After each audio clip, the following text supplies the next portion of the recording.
Divine Grace Igniter.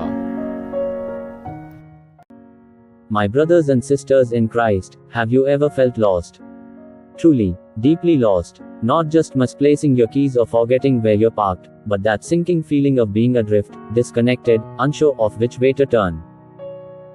Imagine being separated from your family, your home, everything you know and love, cast out into a strange land, your future uncertain.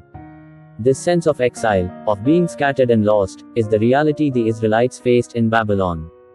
They were a people adrift, longing for home, yearning for restoration. The prophet Jeremiah, in today's first reading, offers a beacon of hope in the midst of this despair. He speaks of God's unwavering promise to gather his scattered people, to guide them back to their homeland, not with harshness or judgment, but with compassion and tenderness. I will bring them back, God declares, and they shall be gathered from the north and from the south. I will lead them to streams of water on a level plain, so that they may not stumble.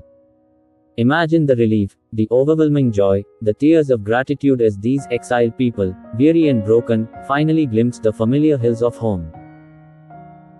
This wasn't just a physical return, it was a spiritual homecoming, a restoration of their relationship with God and with each other. This promise of restoration echoes down through the ages, reaching us here today. For we too experience moments of exile, times when we feel lost, alone, and disconnected from God's love. We may be lost in the wilderness of grief, wandering in the desert of doubt, or trapped in the darkness of despair. But Jeremiah's words remind us that God never abandons us. He sees our struggles, hears our cries, and promises to gather us back to himself, to lead us to the refreshing waters of his grace. This theme of restoration finds its echo in the beautiful words of Psalm 126. When the Lord restored the fortunes of Zion, we were like those who dream, the psalmist sings. This return from exile was so miraculous, so unexpected, that it felt like a dream. They could scarcely believe their good fortune. Their mouths were filled with laughter, their tongues with shouts of joy. The nations around them marveled at this incredible turn of events, recognizing the hand of God at work. This psalm is a testament to the power of God's restorative love, a reminder that even in the darkest of times, hope can blossom anew. It encourages us to remember the times when God has brought us through difficult situations, to recall the moments when we experienced his deliverance and felt the joy of his presence. But how does this restoration happen? How does God bridge the gap between our brokenness and his boundless mercy? The letter to the Hebrews offers us an answer. It speaks of the role of the high priest, chosen to offer gifts and sacrifices for the sins of the people. This high priest serves as a mediator, a bridge between God and humanity. He understands our weaknesses, our struggles, our temptations, because he himself is human. And in Jesus Christ, we have the ultimate high priest, the one who perfectly embodies both our humanity and God's divinity. He is the bridge that spans the chasm between our brokenness and God's healing grace.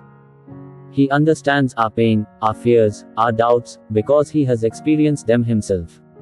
He intercedes for us, offering himself as the perfect sacrifice for our sins, making a way for us to be reconciled with God. The gospel story of blind Bartimaeus, a man living on the fringes of society, offers a profound message of hope and transformation. Bartimaeus, positioned by the roadside, embodies the marginalized and forgotten. His blindness extends beyond the physical, encompassing a social blindness that excludes him from the community. He exists in a state of vulnerability, reliant on the charity of others, a stark representation of those lost and yearning for healing. He is not merely a beggar seeking alms. He is a symbol of the human condition, a testament to the universal need for connection, belonging, and wholeness. His existence on the periphery of society underscores the isolating nature of suffering and the desperate yearning for inclusion and restoration. When news of Jesus' approach reaches Bartimaeus, a spark of hope ignites within him. He cries out, "Jesus, Son of David, have mercy on me." This cry is not a mere plea for financial assistance or physical sustenance. It is a desperate appeal for mercy, a profound recognition of his brokenness and a yearning for spiritual and emotional restoration. He doesn't simply want his physical sight restored, he desires a complete transformation, a healing that touches every aspect of his being.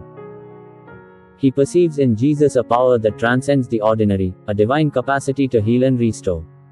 Bartimaeus' cry acknowledges Jesus' lineage, recognizing him as a descendant of King David, a messianic figure with the authority and power to bring about profound change. Despite the discouragement and reprimands from those around him, Bartimaeus' cries intensify.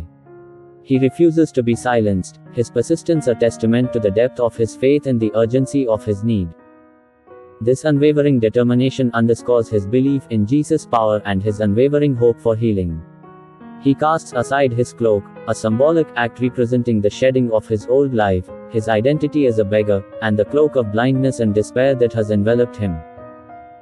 This act signifies his readiness to embrace a new life, a new identity, and a new vision, both literally and metaphorically.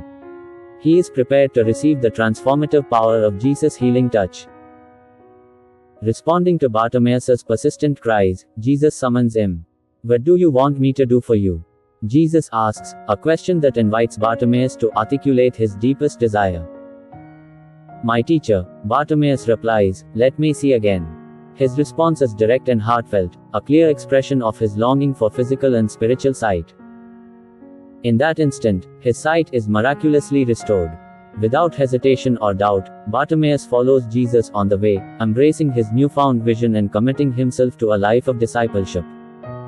This immediate and unquestioning response demonstrates the depth of his faith and his willingness to follow Jesus wholeheartedly. Bartimaeus' story serves as a powerful illustration of faith in action. His cry for mercy, his shedding of his old life, and his unwavering commitment to following Jesus exemplify the transformative power of belief. His healing transcends the physical restoration of sight. It represents a complete transformation of his being, a spiritual awakening that brings wholeness and purpose to his life. His story invites us to reflect on our own lives and to consider the cloaks that we cling to, the burdens that hinder our experience of God's healing touch. What hinders us from fully experiencing the abundant grace of God? Are we holding on to resentment, nursing bitterness, or refusing forgiveness, allowing these corrosive emotions to fester within our hearts and obscure our spiritual vision, blinding us to the light of God's love and mercy? Do we find ourselves burdened by the weight of guilt, shame, and fear, emotions that cripple our spirits and prevent us from embracing the fullness of our potential and living authentically as the individuals God created us to be? Are we so preoccupied with our own desires, ambitions, and self-centered pursuits that we fail to recognize the needs of those around us and remain oblivious to the presence of God working in our lives and in the world? Just as Bartimaeus, the blind beggar in the Gospel of Mark, cast aside his cloak to approach Jesus, we too must be willing to shed the burdens that hinder us, to cast off the cloaks of negativity, self-doubt, and worldly distractions that prevent us from clearly seeing the path God has laid out for us and experiencing the transformative power of His divine love. We must, with humility and sincerity, cry out for God's mercy, actively seek healing for our emotional and spiritual wounds, and commit ourselves wholeheartedly to following Jesus on the path of righteousness, embracing a life grounded in faith, hope, and love. This transformative journey is not an easy one. It demands courage to confront our inner demons, vulnerability to expose our weaknesses and imperfections, and a willingness to surrender our old selves, our ingrained habits and patterns of thought, and embrace the new life that God offers us through His Son, Jesus Christ. It is a journey of continuous growth and self-discovery, a lifelong process of shedding the old, outdated versions of ourselves and embracing the new, transformed individuals we are becoming through God's grace. It is a process of allowing God's healing touch to permeate every aspect of our being, our minds, our bodies, and our spirits, restoring us to wholeness and bringing us into closer communion with Him. This process involves recognizing and confessing our sins, seeking reconciliation with those we have wronged, and actively cultivating virtues such as compassion, empathy, and forgiveness. It requires us to be mindful of our thoughts, words, and actions, striving to align them with God's will and to live in accordance with His teachings. I recall a poignant story about a woman who had been grappling with a profound sense of guilt for many years. This guilt, stemming from past mistakes and regrets, clung to her like a heavy cloak, weighing her down and preventing her from experiencing the joy, peace, and freedom that God intended for her. It cast a shadow over her life, affecting her relationships, her self-esteem, and her ability to connect with God. She carried this burden in silence, afraid to share her struggles with others, fearing judgment and condemnation. The weight of her guilt became almost unbearable, a constant reminder of her perceived failures and shortcomings. One day, after years of silent suffering, she finally summoned the courage to confess her guilt to a priest. He listened attentively, with empathy and understanding, offering words of comfort and reassurance. He reminded her of God's infinite mercy and His unwavering love for all His children, regardless of their past mistakes. He assured her that through the sacrament of reconciliation, she could receive God's forgiveness and experience the healing power of His grace. In that moment of confession and absolution, it was as if a heavy weight had been lifted from her shoulders. She felt an overwhelming sense of release, a profound sense of freedom, as if she had been cleansed and renewed from the inside out. She had finally thrown off the suffocating cloak of guilt and embraced the healing, restorative grace of God. The experience was transformative, marking a turning point in her life. She left the confessional with a renewed sense of hope and a lighter heart, ready to embrace the fullness of life that God had always intended for her. Her story serves as a powerful reminder of the liberating power of confession, the transformative power of God's forgiveness, and the importance of seeking healing for our emotional and spiritual wounds. My brothers and sisters, the journey from brokenness to restoration is a journey that we all must take.